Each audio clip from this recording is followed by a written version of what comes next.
Hey guys, so for this video I'll be unboxing Gfriend's Rainbow, as well as making some commentary about what I want from them and what I think of this album. I did unbox Parallel, so this is a repackage of Parallel with just 2 new songs and an instrumental for their single Summer Rain. And yes, so I will, like always, just unbox the album first and talk about it later. So here's the front and the back. You do get quite a lot of songs in this album. Aside from the intro and the instrumental, you get a total of 8 songs. So that's a lot. It's almost a full-length album. So I'm really thankful for this release because I really enjoyed it. So here at the back, the spine. This follows the packaging for that seems to be a trend these days. Red Velvet has done it, Shiny has done it, and now Gfriend stepped onto this stupid packaging. Hopefully their next album is not like this, but this is the same as Parallel and The Awakening. So yes, at least I guess they just decided to change it up. I can remember, oh, this year they released these albums. So here's a picture. I think there's only one edition of this album, but there's 2 versions for Parallel. So here's the front, the back, again with a track listing. The only thing missing in this unboxing is going to be the photo cards. I actually bought this without the photo cards. I really get careless about photo cards. There's a photo of them. Really love this concept. Alright. So these are like postcards.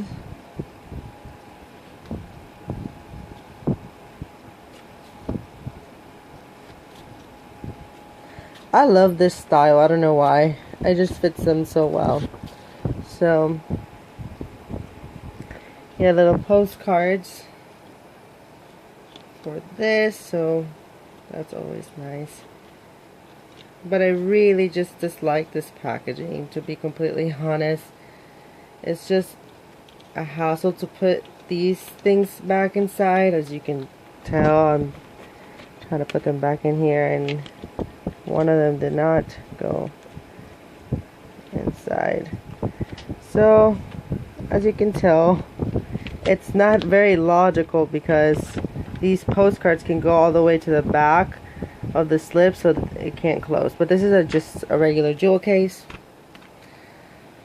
My favorite packaging for Gfriend is their first full-length album. So then we get the photo book. That's the only positive thing, is that it has a detachable photo book, so you can just look at these pictures whenever you want to, I guess, listening to the album. And I just love this carefree type of look on them. I think that they just fit this girl next door vibe so well that that's why just the fingertip concept wasn't that well received, because people just they already established their image, so they're kind of on the same lane as A-Pink, where they can't change up too much, because then it's gonna be it will not be as well received as their previous stuff. Because Love Whisper was a hit song, but Fingertip was a moderate hit, so you can definitely tell what the Korean public likes more when it comes to Gfriend. So the label, I think after that experimentation, they're not gonna be too risky with their albums or concepts. And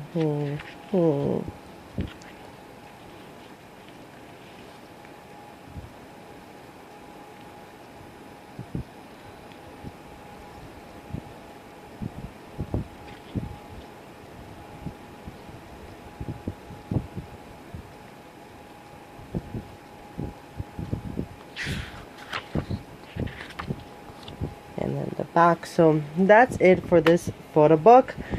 Alright, so now more of my opinions regarding this release. So as for the packaging, you can tell I don't like it. I hope they go back to their old ways, because their previous packaging for their albums, they were great. Even their debut one, it wasn't even that bad. So I was pretty surprised about them making a repack for their album, but I think that since so many groups are doing repackage albums these days, like excluding big labels, I could tell that they wanted to just get more album sales. Obviously, they do have a pretty solid fan base now, so I'm really glad that they at least have that physical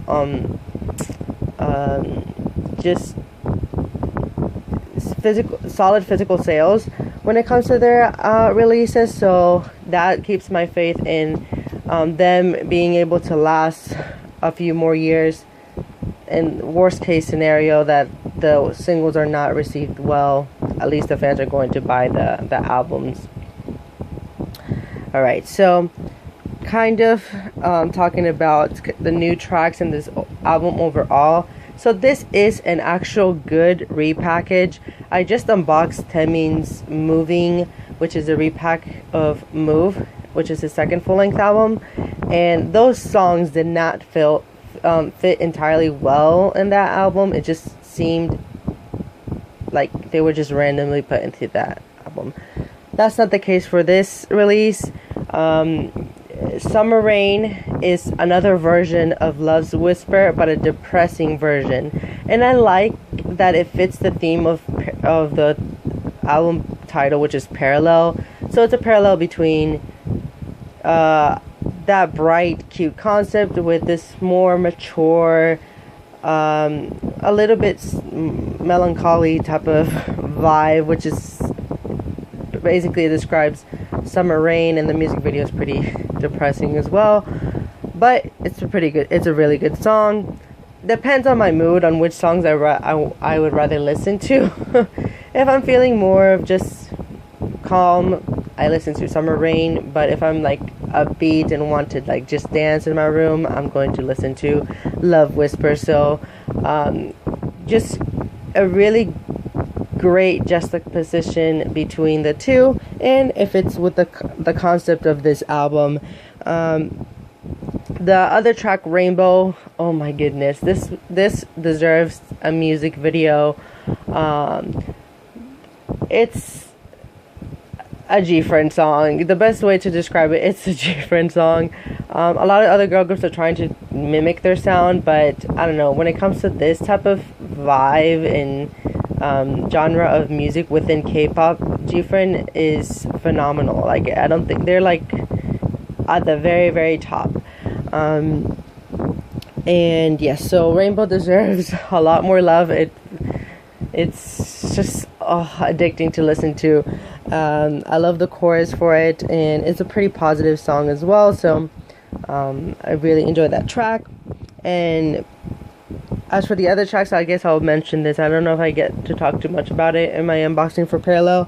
Ave Maria's very upbeat. Could have been the lead single for this. One half, same thing. Life is a Party is that typical Gfriend song that is not too anthemic, because the anthemic songs in here are Love Whisper, Ave Maria, One Half, and Red Umbrella. Those are like big anthems, like just with big choruses, just really hit in your face instrumental production. Life is a Party is not that dramatic, but it's still an upbeat song. Red Umbrella, same thing, just could have been the lead single. And then you get a ballad at the end, which is always great to have in a K-pop album. I think that's a staple for me. I love when at least there's one ballad, but if it's done well. If it's just a crappy one, then I just tend to ignore it. And Gfriend does a really good job at delivering mid-tempo songs, even though they're big. What they're known for are these just very 90s mixed with 80s type of pop music, but they still do a really good mid-tempo song. So that fits in with their catalog of mid-tempo songs. Not disappointing. In my opinion, this is one of the best, if not the best, mini album last year. Maybe I'm biased because they are my favorite girl group from the new generation. Definitely very, very pleased with this release. So if you enjoy their music, like their previous releases from this, it still maintains that sound. It's not extremely experimental.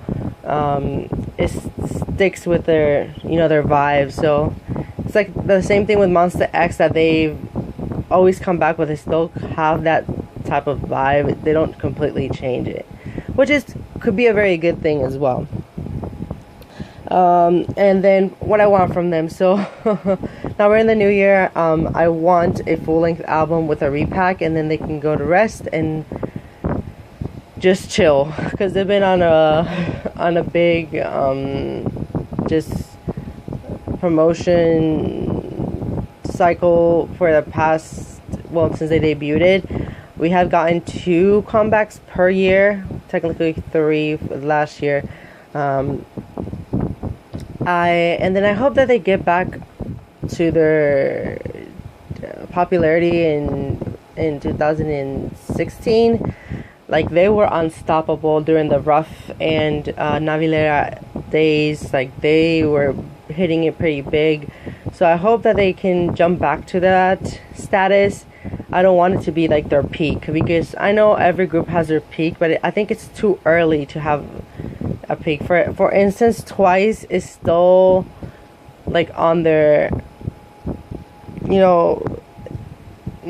obviously even still, I think like all the other songs they've released, they've kind of been on the same amount of success, I would say. Like, except for like Signal, like Likey and Heartshaker are still like neck and neck with TT, Cheer Up, Knock Knock, like those songs. So as for Gfriend, like they did pretty well with Glass Bead.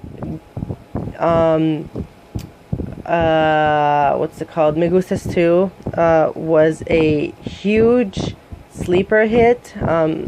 So what I mean by that is, like, it was one of those songs that never peaked in the charts to, like, I think a lot, but they maintained like their charting status within the top 100 for a really long time. I think over a year they were charting. And then same thing with Rough and Navilera. Like, those were peaking. They weren't sleeper hits, but they still maintained like success after a while, because that's the thing with a lot of groups these days, that they rank really high for like the first month and then they disappear off the charts like a month later. So I don't want them to be good like that with their new comeback. So I'm just like hoping for the best. Like, Source Music has a good, I think, management from what I've really experienced since they debuted. They seem to know what they're doing, and yeah, I hope they don't change producers for title tracks, but they can get to experiment with other writers for the B-sides. And yeah, so I don't know if anyone knows when they're gonna come back. I'm thinking they're gonna come back in the summer. For some reason I feel like they're coming back in the summer. And I think they're hinting at promoting in Japan, so at least we could get like singles from them in there. But I don't know if they're going to be using their same producers in Korea, or doing remakes, or getting Japanese producers. And I think that Gfriend is one of those groups that can do extremely well in Japan if they get proper promotions. Hopefully the girls can learn Japanese to some extent so they don't get a lot of criticism, because I know a lot of groups do get criticism when they don't speak any Japanese at all. Yeah, so I hope you guys enjoyed this video. If you have any questions, please comment down below. For future unboxings, I will be getting Jonghyun's album that was just released a couple days ago. I'll be unboxing Winner's single for R24, I think that's what it's called. And yes, SM is teasing for Boa in Red Velvet, but since I am going to Japan this summer, I can't buy that many albums just to save up, so I can use a lot of that money on my trip. But I'll be updating you guys, and then maybe do some story times and maybe record some things in Japan and show you guys. So really excited for that. So maybe there might be a lack of videos just depending on the budgeting, because I applied for a few scholarships, so I'm gonna try to find out how much money I either have to save or I can use on K-pop before my trip. And yes, so I'm really excited for that. And yeah, thank you guys for watching this video, and yeah, look forward to a few more unboxings and little rants here and there. Alright, bye.